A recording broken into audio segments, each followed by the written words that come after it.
ඔබ හමු වෙනවා. ඉතින් මීට කලින් වීඩියෝ කරලා තියෙනවා. හැබැයි මේ වගේ කතාවක් පළවෙනි තාත් අපේ YouTube එකත් එක්ක කතා කරා. ඉතින් මම ආරාධනා කරනවා දිගටම YouTube එකත් එක්ක රැඳිලා ඉන්න. අලුත් කතා ගොඩක් ඔයාලට අහන්න පුළුවන්. ඒ වගේම ඔබේ ජීවිතයේ ප්‍රශ්න ගැන අපි කතා කරමු. ඒ වගේම අනිත් පැත්තෙන් ඔබේ ජීවිතේ මුල දෙන්න වෙන ප්‍රශ්න ගැන අපි කතා කරමු.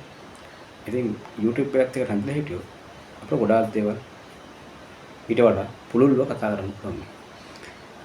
ඉතින් අද අපි කතා කරන්නේ ඇත්තටම ඔබට මට තියෙන අරමුණු ගැන තමයි කතා කරන්නේ. ඒ අරමුණ වෙනින් අපි කොහොමද වැඩ කරන්නේ? අරමුණ වෙනින් අපි කොහොමද අපේ ජීවිතේ හැඩගස්ස ගන්න කියලා තමයි කතා කරන්නේ. ඔබට අරමුණක් අනිවාර්යෙන් තියෙනවා. ඒ අරමුණ වෙනින් ඔබ අනිවාර්යෙන් මහන්සි වෙනවා.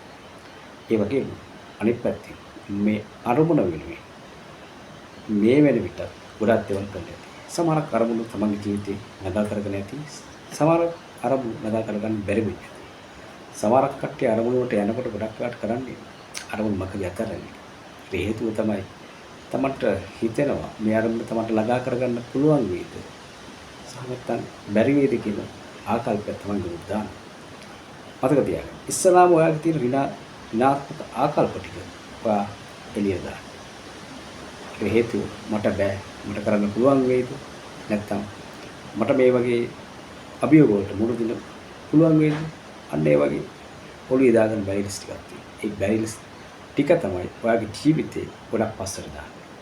ඉතින් මේ පස්සට දැම්ම තුර වෙන්නේ අපේ අරමුණට යන්න තියෙන මාර්ගය තව ටිකක් අවහිර වෙන එක.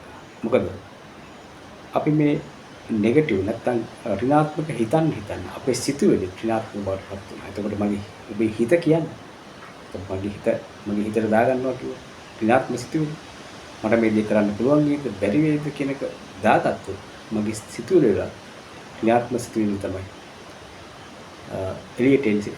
එතකොට අපට වෙන්නේ ධනාත්මක සිතුවිලි තුලින් අපි ඈත් වෙලා ඍණාත්මක සිතුවිලි අපේ ජීවිතවලට යනවා.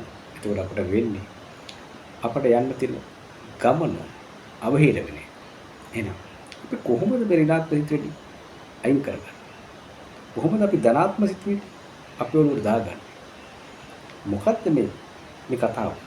මොකද්ද මේකට තියෙන හොඳ විසඳුම කියලා අපි කතා කරමු. එහෙනම් ඊළඟ වීඩියෝ එකේ අපි කතා කරන්න සූදානම්.